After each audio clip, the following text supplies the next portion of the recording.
உலகெங்கிலும் நடக்கும் முக்கிய நிகழ்வுகளை குறுஞ்செய்தி வடிவத்தில் தெரிந்து கொள்ள ஆதன் செயலியை டவுன்லோட் செய்யுங்கள். ஆதன் செயலியை டவுன்லோட் செய்ய டிஸ்கிரிப்ஷனில் உள்ள லிங்கை கிளிக் செய்யவும்.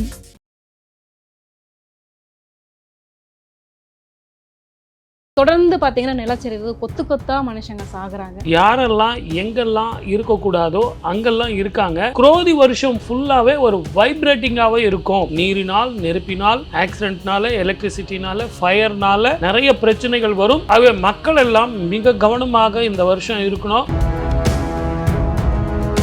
60 வருஷம் முன்னாடி இதே கும்பராசியில சனி இருக்கும். அந்த வருஷத்துக்கு பேரு குரோதி வருஷம்னு பேரு. அதே 64 டிசம்பர் மாதம் 22ஆம் தேதி தனுஷ்கோடி மொத்தமா மூழ்கி போச்சு. அதே 60 வருஷம் வயநாடு மூழ்கி போகுது. சனி வக்கரம் அடைஞ்சதுன்னா மற்ற கிரகங்கள் வக்கரம் அடையும் போது செவ்வாயினுடைய பார்வை படும்போது உலகத்துல எந்த மூலையிலும் பாத்தீங்கன்னா தமிழ்நாடு இந்தியா மட்டும் கிடையாது, எல்லா மூலையிலையும் இப்படிப்பட்ட இயற்கை அழிவுகள் வந்துதான் தீரும். இயற்கை அதோட வேலையை அது பார்த்துக்கிட்டு இருக்கு அப்படின்னும் போது ஜோதிடத்துக்கும் இயற்கைக்கும் முடிச்சு போடணுமா சார்? ஜோதிடத்துக்கு மட்டும் ஒரு விதிவிலக்கு என்னன்னு கேட்டீங்கன்னா வந்த பிறகுதான் ஜோதிடத்தை ரெஃபர் பண்ணுவோம். இப்பெல்லாம் சொல்லவே இல்லை. இப்போ நீங்க பேசுறீங்களே 23 நவம்பர்ல இருந்து சொல்றேன், அப்போ புரிஞ்சுக்கல. 2019 இந்த மாதிரி வியாதிகள் வரும் அப்படின்னு நம்ம சொன்னோம். முக்கிய தகவல்களை உடனுக்குடன் தெரிந்து கொள்ள ஆதன் செயலியை டவுன்லோட் செய்யுங்கள். டவுன்லோட் லிங்க் டிஸ்கிரிப்ஷனில் உள்ளது. ஆதன் நேயர்களுக்கு வணக்கம். நம்ம நியூஸ் சேனலில் பார்த்தீங்க அப்படின்னா ஆன்மீகம், சினிமா மற்றும் பொலிட்டிக்கல் சம்பந்தமாக நிறைய விஷயங்கள் பார்த்துக்கிட்டு வரோம். அந்த வகையில் இன்னைக்கு நம்ம கூட இணைஞ்சிருக்கிறாங்க தெய்வீக ஜோதிடர் திரு பாலகிருஷ்ண ரெட்டி அவர்கள். வாருங்கள் பேசுவோம். வணக்கம் சார். குரு பிரம்மா, குரு விஷ்ணு, குரு தேவோ மகேஸ்வர, குரு சாட்சாத் பரபிரம்மா, தஸ்மை ஸ்ரீ குருவே நமகம். என் அன்பு ஆதன் நேயர்களுக்கும் என் அன்பு சகோதரிக்கும் என் அன்பு வணக்கங்கள். இப்போ பார்த்தீங்க அப்படின்னா இப்போ நிறைய ஊர்களில் இந்தியாவை பொறுத்தவரைக்கும் பார்த்தா நிறைய மழை வெள்ளமானது புரட்டி போட்டுக்கிட்டு இருக்குது அப்படின்னு தான் சொல்லலாம். குறிப்பாக கேரளா, வயநாடு சம்பவம் நீங்கள் கேள்விப்பட்டிருப்பீங்க. நிலச்சரிவுனால 200க்கும் மேற்பட்டவங்க இறந்துருக்காங்க. இன்றைக்கி ஹிமாச்சலில் கூட பார்த்தீங்க அப்படின்னா உத்தரகாண்டில் மேக வெடிப்புனால அங்கேயும் பயங்கரமான மழை, நிலச்சரிவு. மங்களூர் பக்கமும் நிலச்சரிவு. தொடர்ந்து பார்த்தீங்கன்னா நிலச்சரிவு கொத்து கொத்தா மனுஷங்க சாகுறாங்க. இதை பற்றி நீங்கள் நியூ இயர் ப்ரெடிக்ஷன்லேயே நீங்கள் சொல்லியிருந்தீங்க, இந்த மாதிரி குரோதி வருடமானது கொஞ்சம் டேஞ்சர் தான் அப்படின்ற மாதிரி. இன்னும் என்னென்ன மாதிரியான பாதிப்புகள் வரும், எப்படி நம்மளை காப்பாற்றிக்கலாம்? நம்ம இந்த 2024 வருட பிறப்பு ஆங்கில புத்தாண்டு எப்படி இருக்கும்னு சொல்லிட்டு 23 நவம்பர்லேயே நம்ம ஆதனில் எடுத்தோம். ஆமாம். அதுலேயே நம்ம ப்ரிடிக்ஷன் என்ன சொல்லியிருக்கோம்னா பஞ்சபூதங்களால் பிரச்சனைகள் வரும். நீரினால், நெருப்பினால், ஆக்சிடென்ட்னால, எலக்ட்ரிசிட்டினால, ஃபயர்னால நிறைய பிரச்சனைகள் வரும். ஆகவே மக்கள் எல்லாம் மிக கவனமாக இந்த வருஷம் இருக்கணும். அப்போ கூட நம்ம ஆதன் ஆன்மீகத்தில் ஒரு கேள்வி கேட்டாங்க, சார் இது எப்படி சார் குரோதி வருஷம்னு சொல்கிறாங்களே, அந்த மாதிரி குரோதமாக இருக்குமா அப்படின்லாம் கேட்டாங்க. குரோதமாக இருக்கிறத விட ரிஷபத்துக்கு போய் குரு மாறுறார். அந்த குரு எங்கே போகிறாரு அப்படின்னா சுக்கிரனது வீட்டுக்கு போகிறார். அது குருவுக்கு பகை வீடாக போகிறார். அதே மாதிரி சனி கும்பத்தில் இருக்கார். ராகு பார்த்தீங்கன்னா மீனத்தில் இருக்கார். யாரெல்லாம் எங்கெல்லாம் இருக்கக்கூடாதோ அங்கெல்லாம் இருக்காங்க. ஸோ இந்த குரோதி வருஷம் ஃபுல்லாகவே ஒரு வைப்ரேட்டிங்காகவே இருக்கும். ஒரு பதட்டமான சூழ்நிலை நிலவும். இன்றைக்கி ஒரு நிகழ்ச்சினா நாளைக்கு ஒரு நிகழ்ச்சி. நீங்கள் பூகம்பமும் இந்த மழையை பற்றி தான் சொல்கிறீங்க. நிறைய ட்ரெயின் ஆக்சிடென்ட்ஸ் இருக்குது. ஆமாங்க சார். நிறைய எலக்ட்ரிசிட்டி ஆக்சிடென்ட்ஸ் இருக்குது. இதுக்கெல்லாம் அடிப்படை காரணம் என்ன அப்படின்னு கேட்டிங்கன்னா அந்த சனியும் செவ்வாயும் சமசப்தமாக பார்வையாக பார்க்கும்போதும், சனி சேரும்போதும், கும்பத்தில் சனி இருக்கும்போதும் இப்படி தான் நிகழ்வுகள் நடக்குது. அதனால தான் நம்ம அந்த ப்ரெடிக்ஷன் கொடுத்தோம். இதை விட ஒரு அதிசயமான தகவல், ஒரு 60 வருஷம் பின்னாடி தள்ளி போடுங்க, என்ன வரும்? எந்த வருஷம்? 1964 இல்லைங்களா? 60 வருஷம் முன்னாடி இதே கும்பராசியில் சனி இருக்கும். அந்த வருஷத்துக்கு பேர் குரோதி வருஷம்னு பேர். 60 வருஷத்துக்கு முன்னாடி ஒரு வருஷம் தானே வருஷங்கள் மாறும். அப்போ 60 வருஷத்துக்கு முன்னாடி குரோதி வருஷம். அதே 64 டிசம்பர் மாதம் 22ஆம் தேதி தனுஷ்கோடி மொத்தமாக மூழ்கி போச்சு. ஓ, அந்த வருஷம் தானா? அதே 60 வருஷம் கும்பத்தில் சனி இருக்கார், செவ்வாய் பார்க்குறார், குரு பார்வை இல்லை, குரோதி வருஷம் வயநாடு மூழ்கி போகுது. இதனால தான் நாங்கள் வந்து நவம்பர்லேயே சொன்னோம், ஜாக்கிரதையாக இருங்க, நீரினால் நெருப்பினால் இயற்கை அழிவுகளால் அப்படின்னு நம்ம சொன்னோம். அன்னைக்கு பாதித்தது வந்து கடற்கரை ஓரம், இன்னைக்கு பாதித்தது வந்து மலையோரம். இந்த ஜோதிடத்தில் வாஸ்துன்னு ஒன்று இருக்கு. யாரெல்லாம் எப்படியெல்லாம் எங்கே எல்லாம் வாழணும்னு ஒரு கணக்கு இருக்கு. இந்த நிலத்தை 5 வகையாக பங்கிட்டாங்க. 5 வகையில் போகும்போது வாழ்க்கையில் எப்படி வாழணும் அதுதான் வாஸ்து.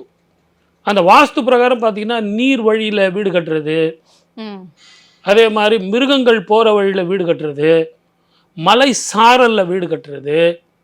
அப்போ இதெல்லாம் வேண்டாம் அப்படின்னு சொன்னாங்க. இதை தான் இப்போது நம்ம காலத்தில் அரசாங்கம் வந்து என்ன சொல்லுது, நீர்வழி பாதையில் வீடு கட்டாதீங்க, ஏன்னா நீங்கள் தடுத்தீங்கன்னா அதனுடைய பாதிப்பு இருக்கும், நீர் வழி போகாது.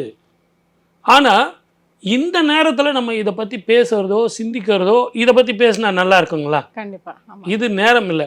இன்னும் கேட்டால் வயநாட்டில் ஏற்பட்ட அந்த மனிதர்களுக்கு, வாயில்லா ஜீவன்களுக்கு நம்ம ஆத்ம சாந்தி வேணும்னு 2 கையை தூக்கி நம்ம மக்களுக்கெல்லாம் சாந்தி வேணும்னு வேண்டுகிறோம். ஸோ இதில் வந்து நான் இதுக்காக தான் நான் கேட்கவே வந்தேன். மழை, வெள்ளம், குரோதி வருஷம் இதெல்லாமே இது இயற்கை பேரழிவு, இயற்கை பேரிடர், மழை, வெள்ளம் அந்தந்த சீசனில் வரத்தான் போகுது.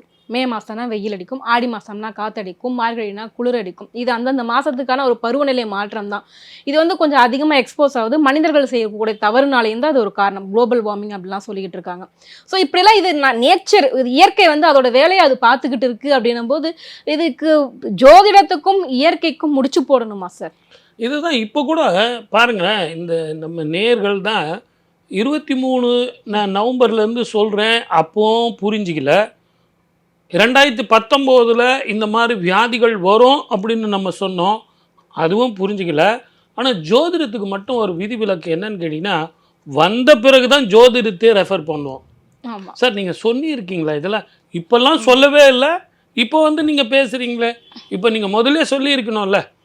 ஆனால் பஞ்சாங்க குறிப்புகள் எழுதுவாங்கல்ல சார். ஆனால் நம்ம ப்ரெடிக்ஷனில் சொல்லியிருக்கோம். ஆமாம், நம்ம இதை நவம்பரில் இருந்து கத்துறோம், இந்த பாருங்க இந்த வருஷம் முழுவதுமே ஜாக்கிரதையாக இருக்கணும். இப்போ நீங்கள் வந்து இதனுடைய இயற்கை அழிவுகள் தானே சார், நேச்சுரலாக தானே சார் இது நேச்சுரலாக வருது.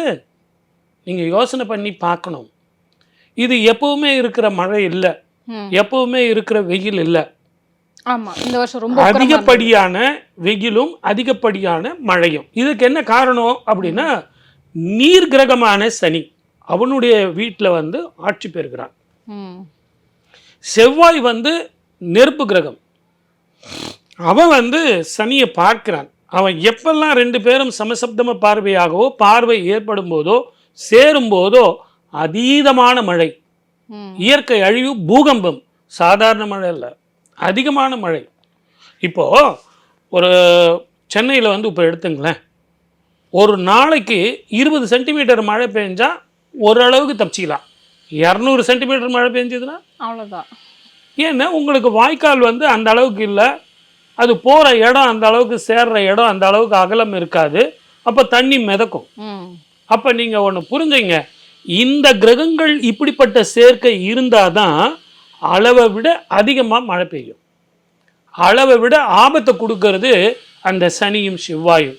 அதை விட ரொம்ப ஆபத்தை கொடுக்கறது அந்த வருஷம் என்ன வருஷம்னு பார்க்கணும், குரோதி வருடம். அப்போனா எனக்கு ஒரு டவுட்டு சார். இப்போ சமீபத்தில் தூத்துக்குடியில் குரோதி வருஷத்துக்கு முன்னாடி கடந்த நவம்பர் டிசம்பர் மாதத்தில் பார்த்தீங்கன்னா தூத்துக்குடியில் அவ்வளோ மழை பெஞ்சது இல்லைங்க சார். அது என்ன வருஷமாக இருந்திருக்கும்? ஏன் அப்போ அந்த மழை பெஞ்சது சார்? அது குரோதி வருஷமாக இல்லை, கும்பத்தில் சனி இல்லை, அதே மாதிரி சனி செவ்வாய் காம்பினேஷன் இல்லை, அது பெரிய பேரிடராக இருக்காது. ஆனால் இது வந்து உங்களுக்கு 1964 கும்பத்தில் சனி இருக்கும் பொழுது தனுஷ்கோடியை இழந்தோம். இப்போ 2024 கரெக்டாக 60 வருஷம் பொறுத்து அதே குரோதி வருடம், கிரகங்க ஸ்திதிகள் இது. இந்த வருஷம் அப்போ குரோதி வருஷம் முடிகிற வரைக்குமே இது இப்படித்தான் இருக்குமா? அதாவது இந்த குரோதி வருஷம் முடிகிற வரைக்கும் அப்படின்னு கேட்டிங்கன்னா, இப்போ இந்த மாதம் 27ஆம் தேதியிலிருந்து அக்டோபர் மாதம் 27ஆம் தேதி வரைக்கும் சனி செவ்வாயினுடைய காம்பினேஷன் இருக்குது. ஆகவே அதீதமான மழை. இப்போது நான் சொல்கிறத கொஞ்சம் கேளுங்க. அதீதமான மழை, எலக்ட்ரிசிட்டி ஃபெயிலியர், நீரினால் நெருப்பினால் இரவு பயணத்தை நம்ம தவிர்க்கணும்னு ஏற்கனவே சொல்லியிருக்கோம். அந்த மாதிரி நீங்கள் தவிர்க்கணும். அப்படி நீங்கள் தவிர்க்கும் போது இந்த பேரிடர்கள், பேரிழப்பு, குரூப்பாக வந்து உயிர் பலி, இதெல்லாம் நமக்கு தவிர்க்கலாம். கண்டிப்பாக. ஜோதிடமே என்னம்மா, வேதங்களில் ஒன்று. அந்த பக்கம் போனால் பிரச்சனை வரும், நீங்கள் இந்த பக்கம் போங்க, பிரச்சனை வராது. இப்போது விஞ்ஞானத்துக்கு நீங்கள் முக்கியத்துவம் கொடுக்குற அரசாங்கம், நான் ஒரு சின்ன வேண்டுகோள் தரேன். எந்த அரசாங்கம் எதை பற்றியோ நமக்கு அரசியலை பற்றி கவலை கிடையாது. ஆனால் நான் கேட்குறது கொண்டு பதில் சொல்லுங்கள். அந்த அரசாங்கத்தில் சீதோஷ்ண நிலையை பற்றி அறிக்கையெல்லாம் தயாரிக்கிறீங்க. ஆனால் ஒரு வருஷத்துக்கு முன்னாடியே பஞ்சாங்கம் போட்டு இப்படிப்பட்ட நேரத்தில் கர்ப்போட்டம் வரப்போகுது, இந்தப்பட்ட நேரத்தில் மேகங்கள் கூடும், இந்த மாதத்தில் மழை பெய்ய போகுது, இந்த நேரத்தில் அதீதமான காற்று மழை வரும், இந்த நேரத்தில் வந்து நீங்கள் பயிருக்கு வந்து நாற்று விடணும், இந்த நாளில் நீங்கள் அறுவடை பண்ணணும்னு நாங்கள் சொல்கிறோமே. நாங்கள் சொல்கிற ப்ரிடிக்ஷனை கேட்க வேண்டாம். எங்களை அந்த குரூப்பில் ஒன்றா சேர்த்து வச்சுக்கிட்டு, ஐயா எனக்கு நம்பிக்கை இல்லை, இருந்தாலும் நீ சொல்கிறத சொல்லு, நான் கேட்குறத கேட்குறேன் அப்படின்னு கேட்டிருக்கலாம்ல. கண்டிப்பாக. உங்களுக்கு அந்த சப்ஜெக்ட் பிடிக்கல. ஆனால் என்னுடைய கேள்வியை நல்லா புரிஞ்சுங்க. முதல் பஞ்சாங்கத்தை நீங்கள் நினச்சிட்டு இருக்கீங்க ஒரு சாதாரண மனிதர்கள் தான் பிரிண்ட் பண்ணுறாங்கன்னு. அது உண்மை இல்லை. ஃபார் யுவர் இன்ஃபர்மேஷன், இந்திய கவர்மெண்ட் ஆஃப் இந்தியாவே பஞ்சாங்கத்தை பிரிண்ட் பண்ணுறாங்க. அந்த பஞ்சாங்கம் அவங்களுடைய அரசாங்கத்துக்காகவே பண்ணுறாங்க. கவர்மெண்ட் ப்ரெஸ் பண்ணுறாங்க, பிரிண்ட் பண்ணுறாங்க. அதை நீங்கள் புரிஞ்சுக்கணும். அவங்களுக்கு அப்போ பஞ்சாங்கத்தில் வந்து ஈர்ப்பு இருக்கா இல்லையாங்கிறது கேள்வி இல்லை. கிரகஸ்திதிகளை வந்து இந்த பஞ்சாங்க கணக்குப்படி போட்டால் அந்தந்த நாளில் நடக்கிறது கரெக்டாக நடக்கும்னு சொல்லிட்டு கவர்மெண்ட்டே வந்து அதை என்கரேஜ் பண்ணி இன்றைக்கும் பிரிண்ட் பண்ணிகிட்டு இருக்காங்க. இதில் இன்னொரு விஷயம் சார், இப்போ நீங்கள் சொன்னீங்க வந்துட்டு முன்னாடியே ப்ரெடிக்ட் பண்ணிட்டோம், பஞ்சாங்கத்தில் சொல்லிட்டோம் அப்படின்னு சொல்லிட்டு, ஆனால் அந்த கொரோனா வருவதை ஏன் முன்னாடியே சொல்லலை, முன்னாடியே தெரிவிக்கலன்னு கமெண்ட்டில் கண்டிப்பாக கேட்பாங்க. 2019 நான் சொல்லிட்டேன். இதே நம்ம ஆதன் ஆன்மீகத்தில் சொல்லியிருக்கோம். நீங்கள் அந்த பழைய இதை எடுத்து பாருங்கள். இப்போ நீங்கள் இதை கேட்டீங்க, அதனால் நீங்கள் எனக்கு விட்னஸ் பண்ணுறீங்க. ஆமாம் சார், நான் கேட்டிருக்கேன் சார், நீங்கள் சொன்னீங்க சார்.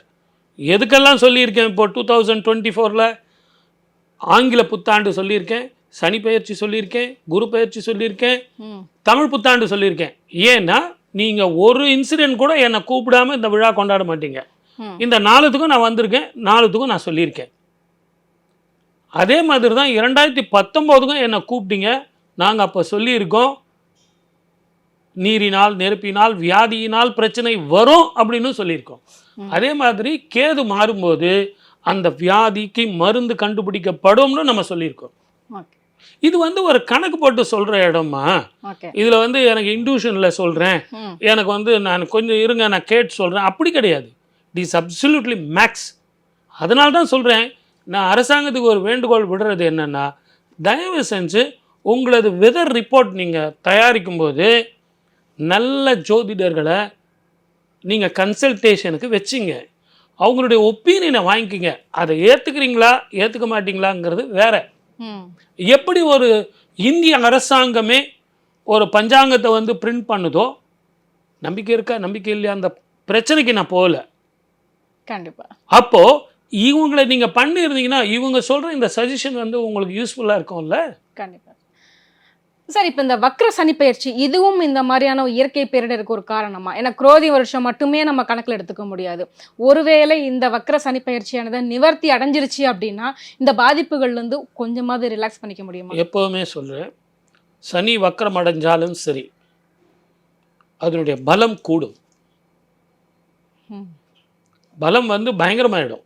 அப்போது அவனுடைய அந்த பலமாகப்பட்டது சாதாரணமாக செவ்வாயினுடைய பார்வை இல்லாமல் இருந்தால் பரவாயில்ல, அவனது வீட்டில் நான் சொல்கிறது உங்களுக்கு புரியுதோ இல்லையோ, நம்ம நேயர்களில் நிறைய ஜோதிடர்கள் பார்ப்பாங்க, இல்லை நம்ம நேயர்கள் நிறைய பேர் கேட்டுக்கிட்டு இருப்பாங்க ஜோதிடம் தெரிஞ்சவங்க. அப்போ அவங்களுக்கு கும்பத்தில் ஆட்சி பெற்ற சனி வக்ரம் பெறும்போது, அவன் வக்ரம் பெறும்போதே மற்ற கிரகங்கள் வக்ரமாயிடும். ஓ, சனி வக்கரம் அடைஞ்சுன்னா மற்ற சனி வக்கரம் அடைஞ்சதுன்னா மற்ற கிரகங்கள் வக்கரம் அடையும் போது செவ்வாயினுடைய பார்வை படும்போது உலகத்துல எந்த மூலையிலும் பார்த்தீங்கன்னா, தமிழ்நாடு இந்தியா மட்டும் கிடையாது, ம். எல்லா மூலையிலையும் இப்படிப்பட்ட இயற்கை அழிவுகள் வந்துதான் தீரும். Okay okay. அதனால தான் நான் உங்களுக்கு இன்னொரு இன்ஃபர்மேஷன் தரேன். 1964 சனி செவ்வாய் காம்பினேஷன் ஏற்பட்டு கும்பத்தில் சனி இருக்கும் பொழுது தனுஷ்கோடி போச்சின்னு சொன்னேன். ம். அதே மாதிரி 1904 சனி கும்பத்தில் இருக்கும்போது அந்த வருஷம் வந்து உங்களுக்கு இந்த வருஷம் குரோதி வருஷம், அதுலேயும் இயற்கை அழிவுகள் ஏற்பட்டுச்சு. ஆக நீங்கள் ஒரு ரெக்கார்டு எடுத்து பார்த்தீங்கன்னா, குரோதி வருஷம் அப்படிங்கிறது 30 வருஷத்துக்கு ஒரு முறை மாறும்போது சனியினுடைய பார்வை செவ்வாய்க்கு கிடைக்கும் பொழுது பிரச்சனைகள் வரும். கண்டிப்பாக. இதுக்கு எதுவும் பரிகாரம் எதுவும் இருக்கா சார்? கவர்மெண்ட் சொல்கிறத கேட்கணும், இதுதான் ஜோதிடர் சொல்கிறத கேட்கறது ரெண்டாவது. ம். ஏன்னா ஜோதிடர் சொல்கிறது வாஸ்து ரீதியான பரிகாரம் சொல்கிறத யாருமே கேட்கறது இல்லை. அட்லீஸ்ட் கவர்மெண்ட் சொல்லுதுங்களே, நீர்நிலையில் மிருகங்கள் நடந்து போகிற வழியில், ம். மலை சாரல்ல, தண்ணி வர்ற வழியில், பொது இடத்துல நீங்கள் கட்டடம் கட்டாதீங்கன்னு சொல்கிறாங்களே. இப்போ நம்ம அதை பேசுறது இது வந்து சரியான தருணம் இல்லை. இல்லை. அது உண்மையா பொய்யாங்கிறது நமக்கு தெரியாது. ஆனால் அது அதுக்கு உண்டான நீள அகலம் விட்டு அது அதுக்கு உண்டான இடத்துல வாழணுங்க. மலை சார்ந்த இடத்துல யார் வாழணும், ம். வயல் சார்ந்த இடத்துல யார் வாழணும், பாலைவனத்தில் யார் வாழணும் அப்படின்னு இந்த 5 வகை நிலப்பகத்தை நமக்கு ஜோதிடத்தில் கற்றுக் கொடுத்துருக்காங்க. ஜோதிடம் சாதாரணமாக இல்லை, வேதங்களில் ஒன்று, இறைவனால் படைக்கப்பட்டது. ஆகவே நாங்கள் சொல்கிற அந்த கணக்கு நாங்கள் வாஸ்துன்னு சொல்கிறோம், கவர்மெண்ட்டு ரூல்ஸ் அண்ட் ரெகுலேஷன்னு சொல்கிறாங்க. நாங்கள் சொல்கிறத தான் கேட்கல, ம். அப்போ கவர்மெண்ட் சொல்கிறதையாவது கேளுங்க. அதுதான் பரிகாரம். அதுதான் பரிகாரம். கண்டிப்பாக. இதுக்கு என்னங்க எலுமிச்சம்பழம் சுற்றி போடுங்கன்னீங்களா, ம். இல்லைன்னா எண்ணெயில் தீபம் போடுங்கன்னீங்களா? இல்லை சார், பாதிக்கப்பட்ட மக்கள் ஏதாவது ஒரு பரிகாரம் இருந்தால் நல்லா இருக்குமே. இயல்பு தானே, மனித இயல்பு இப்போ தானே. அவங்களுக்கு பரிகாரம் சொல்கிற அளவுக்கு எனக்கு தகுதியோ அவங்களுடைய கஷ்டத்தில் கலந்து கொள்ளக்கூடிய மனோபாவமோ அவங்களுடைய கஷ்டத்துக்கு ஈடேற சொல்லக்கூடிய மனோதைரியமோ எனக்கு இல்லை. அது மிகப்பெரிய கொடிய ஒரு தண்டனை. ம். அவங்க படுற கஷ்டத்துக்கு நாங்களும் தலை வணங்கி இறைவன் அவங்களுக்கு மனசாந்தியை கொடுக்கணும், அவங்க குடும்பத்தில் நிம்மதி வரணும்னு நாங்களும் வேண்டிக்கிறோம். ஆனால் இனி வாழப்போகிறவர்கள் அட்லீஸ்ட் இனிமே இருக்கிறவங்க சந்தோஷமாக இருக்கணும் இல்லைங்களா? கண்டிப்பாக. அவங்க என்ன பண்ணணும்னா, இப்படியெல்லாம் வாழ்ந்தால் சந்தோஷமாக வாழணும்னு அனுபவித்து சொல்கிறது ஜோதிடம், ம். ரிசர்ச் பண்ணி சொல்கிறது விஞ்ஞானத்தில் சொல்கிறது கவர்மெண்ட் ரூலு. அவங்க ரிசர்ச் பண்ணி சொல்கிறாங்க, நாங்கள் அனுபவித்து சொல்கிறோம். 1904 இந்த மாதிரி நடந்தது, 1964 இப்படி நடந்தது, 1994 நடந்தது, 2024 நடக்குது. இதுக்கு அந்த வருஷத்தினுடைய பேர், கிரகத்தினுடைய ஸ்திதி இந்த நிலைமையில் இருந்தால் இப்படித்தான் நடக்கும் அப்படின்னு நாங்கள் சொல்கிறோம். ஸோ இந்த குரோதி வருஷம் ஆரம்பிச்சிருந்து பார்த்தீங்க அப்படின்னா மிருகங்கள்லாம் கூட கிட்டத்தட்ட அனிமல்ஸ் எல்லாமே கூட இந்த ரோட்டில் போகிற அந்த நாயாகட்டும், இல்லை பசுமாடாகட்டும், எருமை மாடாகட்டும், இவங்க எல்லாமே கூட பார்த்தீங்கன்னா ரொம்ப உக்கிரமாயிடுறாங்க. நிறைய செய்திகள் நீங்களுமே படிச்சிருப்பீங்க. நாய் கடிச்சிருச்சு, சிறுவனை நாய் கடிச்சிருச்சு, பெரியவங்களை நாய் கடிச்சிருச்சு, நிறைய பேர் மாடு முட்டிடுச்சு அப்படின்னு. குரோதி வருஷத்துக்கும் மிருகங்கள் இந்த மாதிரி நடப்பதற்கும் ஏதாவது சம்மந்தம் இருக்கா சார்? இப்போல்லாம் ஒரு ஸ்டைல் என்னன்னு கேட்டிங்கன்னா, ஒரு தாய் தகப்பனையோ அண்ணன் தம்பியோ அக்கா தங்கச்சியோ புருஷன் பொண்டாட்டியோ பார்த்து கட்டி பிடிச்சி அன்பையும் பாசத்தையும் தெரிவிக்கிறதுங்கிறது it's all old fashion. I don't like it. ஆனால் எங்கள் வீட்டில் பெட்டு இருக்குங்க, நான் பெட்டோட தாங்க தூங்குவேன். பெட்டு வந்து அப்படியே கட்டி பிடிச்சிங்க, அதுக்கு வந்து நான் சோறு ஊட்டி விடுவேங்க. நீங்கள் பாசத்தை காட்டுறது தப்பு கிடையாது, நான் அதில் வந்து நான் பேசவே இல்லை. இதுக்கு நீங்கள் வந்து வருஷத்தை காட்டுறதோ அல்லது கிரகஸ்திதியோ காட்டுறதோ நான் ரெஃபரன்ஸ் வரல. ஆனால் நான் கேட்குறது என்னென்னா, எது எங்கே இருந்தால் சந்தோஷமாக இருக்குங்கிறத இந்த நிகழ்ச்சி பார்க்குற நீங்களும் சரி, இந்த நிகழ்ச்சியில் கேள்வி கேட்குற நீங்களும் சரி உணரணும். இப்போ நம்ம 2 பேர் பேசிகிட்டு இருக்கோம், இந்த இடத்துல ஒரு நாயை நிற்க வச்சுட்டு யாராவது ஒரு மிருகத்தை, ஒரு சிங்கத்தை கூட வச்சிங்களேன், நம்ம 2 பேரும் சந்தோஷமாக பேச முடியுமா? முடியாது. ரெண்டாவது, அந்த மிருகத்துக்கு சுதந்திரம் இருக்குமா? எனக்கு ரொம்ப அன்புங்க, அந்த சிங்கத்து மேலே பாசம். அது ஒன்றும் பண்ணாதுங்க, அது கடிக்காது. நீங்கள் நல்ல ப்ரோக்ராம் பண்ணுங்க. அந்த சிங்கம் நான் எனக்கு ரொம்ப பெட்டு அது. ஒரு ஃப்ரீயாக பேசுவீங்களா? அல்ல அந்த மிருகமாவது சந்தோஷமாக இருக்குமா?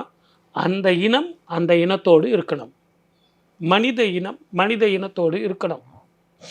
அந்த மாதிரி இருந்தால் சீதோஷ்ண நிலை மாறினா கூட ஃபெரோஷியஸ் புத்தி வராது.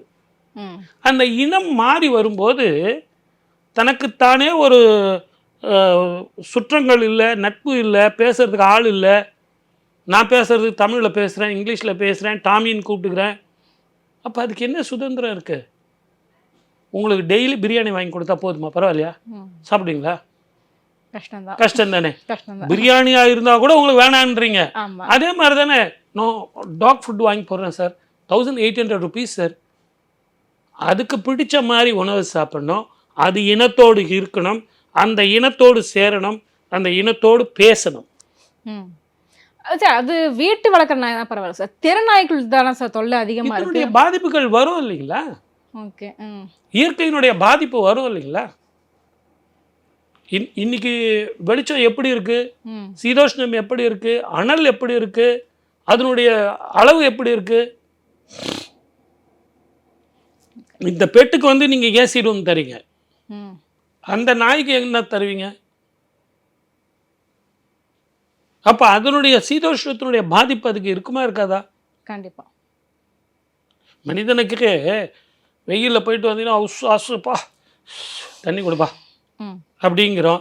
ஒரு டம்ளர் தண்ணி சாப்பிட்ட உடனே தான் நம்ம ரிலாக்ஸ் ஆகிறோம். வாயில்லா ஜீவன்களுக்கு.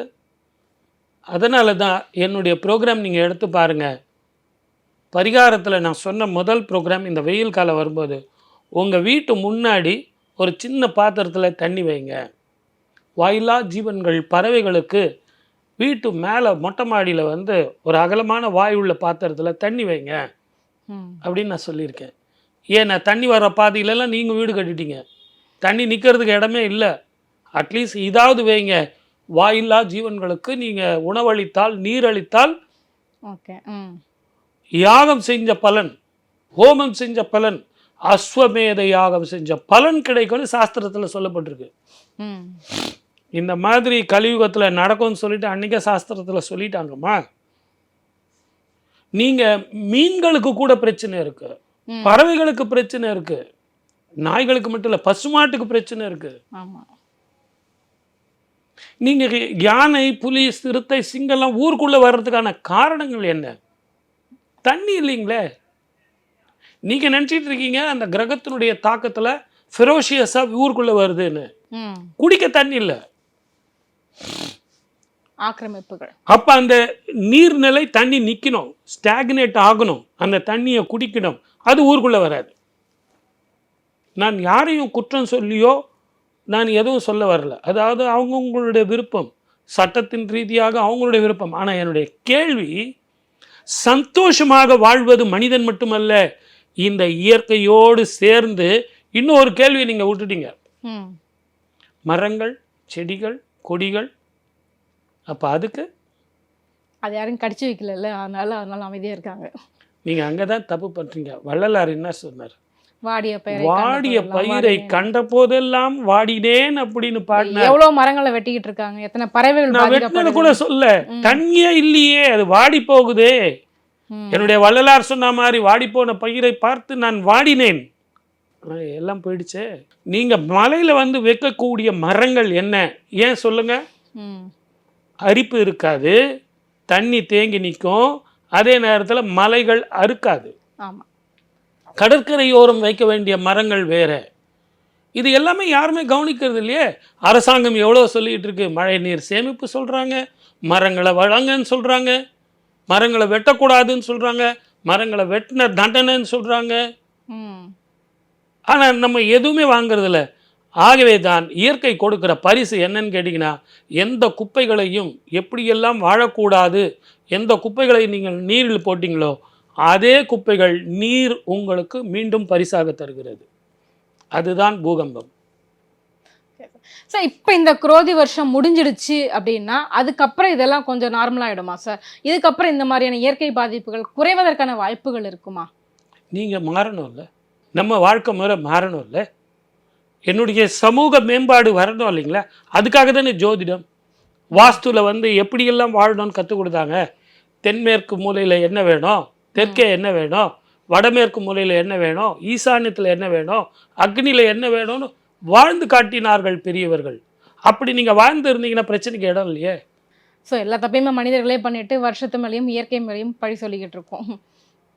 இப்போது உங்களுக்கு இன்னும் ஒரு ஜோதிட ரீதியாக உங்களை கேள்வி கேட்குறேன். ஒரு வருஷத்துக்கு எத்தனை மில்லிமீட்டர் பெய்யணுமோ அதில் இருந்து வேணால் ஒரு 100 மில்லிமீட்டர் 200 மில்லிமீட்டர் ஜாஸ்தியாக பெய்யலாம். நான் இல்லைன்னு சொல்லலை. ஆனால் அன்னைக்கு இருந்த ஏரிகள், அன்னைக்கு இருந்த குளங்கள், அன்னைக்கு இருந்த நீர் தேக்கங்கள். சார் பாப்புலேஷன் இன்க்ரீஸ் ஆகுது சார். ஒரு பக்கம் பாப்புலேஷன் இன்க்ரீஸ் ஆகுது, இன்னொரு பக்கம் வந்துட்டு பாருங்க டெவலப்மெண்ட்டும் வேணும் இல்லைங்க சார். அது எங்கே போய் டெவலப்மெண்ட் பண்ணணும்? நீர் நிலையில் இல்லை. மனுஷங்க வாழ்றது கேட இல்லை, அதனால தான் ஏரி ஆக்கிரமிச்சு வீடு கட்டிட்டோன்னு அதுக்கு ஒரு காரணம் சொல்லிக்கிட்டு இருக்காங்க. ஆனால் வாயிலா ஜீவன்கள் அதுக்கு எங்கே போவோம்? நீங்க வெறும் நாய் மட்டும் பார்க்கறீங்க. பூனை, வாயிலா ஜீவன்கள் விட்ட சாபம் தான் இதெல்லாம் அப்படின்னு எடுத்துக்கலாமா? பூனை கண்டிப்பா, பூனை, பறவைகள், மரங்கள், செடிகள், கொடிகள். ஸோ அவங்கெல்லாம் கொடுத்த சாபம் தான் நம்ம அனுபவிக்கிறோம். இப்போ இந்த தண்ணிலாம் இறங்கி கீழே போயிடுச்சுமா, இந்த தண்ணிகள் நிற்கிறதுக்கு வழியே இல்லை. இப்படியே நீங்கள் பண்ணிட்டு இருந்தீங்கன்னா ஒரு 5 வருஷம் 10 வருஷத்துக்கு பொறுத்து நீர் இருக்காது. ஏன்னா பூமியில் நீர் ஊறாது, எல்லாம் போய் இறங்கி போய் கடலில் கலந்துரும். பூமியில் நீர் ஊறாது. அப்போ நீர் ஊறலைன்னா என்ன பண்ண முடியும்? வறட்சி வரும். அடுத்தது இப்போ வெள்ளம், பூகம்பம் எல்லாம் கரெக்டு. அடுத்தது வந்து உங்களுக்கு வறட்சி. அப்போது சார் 5 வருஷமாக மழை இல்லை சார், சார் 5 வருஷமாக தண்ணியே இல்லை சார், அதுக்கு ஒரு பரிகாரம் சொல்லுங்க. ஆகவே வாழ்க்கையில் வந்து வாழணும் அப்படின்னு கேட்டிங்கன்னா அடுத்தவனையும் வாழ விடணும், நம்மளும் வாழணும், ஆரோக்கியமாக வாழணும், அவசியமானது வச்சுக்கிட்டு வாழணும், அளவோடு வாழணும், சந்தோஷமாக இருக்கலாம். சார் இந்த தமிழ் வருஷம் குரோதி வருஷம் வந்துட்டு எல்லாத்தையும் போட்டு ஒரு புரட்டு எடுக்குது. இனி வரக்கூடிய அடுத்த வருஷம் எப்படி இருக்கும் சார்? ஓரளவுக்கு நார்மலாக முடியுமா? அதாவதுமா, இந்த வருஷம் வந்து எப்படியெல்லாம் கிரக பெயர்ச்சி இருந்ததோ அதே மாதிரி அடுத்த வருஷம் உங்களுக்கு ராகு கேது பெயர்ச்சி, சனி பெயர்ச்சி, குரு பெயர்ச்சி, 3 ராஜகிரகங்கள் பெயர்ச்சி இருக்குது. அதே மாதிரி சனி செவ்வாய் பார்வை உண்டு. ஆகவே எப்படி வாழணும்னு நீங்கள் நினைக்கிறீங்களோ அப்படி நீங்கள் சமூகத்தில் வாழ்ந்தீங்கன்னா சுமூகமான வாழ்க்கை வரும். அந்த வாழ்க்கை உங்ககிட்ட தான் இருக்குது. அதனால் நீங்கள் இந்த சமூகத்தில் இயற்கையோடு ஒட்டி வாழ பழகுங்கள். அதுதான் வாழ்க்கை. சார் இப்போ வந்து இந்த சனி செவ்வாய் பார்க்கும்போதே வந்துட்டு இவ்வளோ இயற்கை பேரிடர், இவ்வளோ பாதிப்புகள்லாம் இருக்குது. ஸோ இந்த மாதிரி காலகட்டத்தில் குழந்தைகள் பிறக்கும் போது அந்த குழந்தைகள் எப்படிப்பட்டவர்களாக இருப்பார்கள்? அவங்க குணாதிசயங்கள்லாம் எப்படி இருக்கும்? பயங்கரமான கேள்வி தான். இதுவே இப்படி இருந்தால் இந்த வருஷத்தில் பிறந்தவங்களுக்கு எப்படி சார் இருக்கும் அப்படின்னு ஒரு நல்ல கேள்வி கேட்குறாங்க. ஆனால் எதுக்குமே ஒரு அளவு தானே இருக்குது. நம்ம எல்லாத்தையும் ஒரே ப்ரோக்ராமில் கேட்டால் நல்லா இருக்குமா? ஆகவே இந்த சனியும் செவ்வாயும் காலத்திலையும் குரோதி வருஷம் பிறக்கிற குழந்தைங்களுடைய எதிர்காலமும் எப்படி இருக்கும்னு கொஞ்சம் டைம் கொடுங்களேன். வால்யூம் 2ல் பேசுவோம். வாய்ப்பளித்த அத்தனை நல்ல உள்ளங்களுக்கும் நன்றி, வணக்கம். சர்வே ஜனா சுகினோ பவந்து. நன்றி சார்.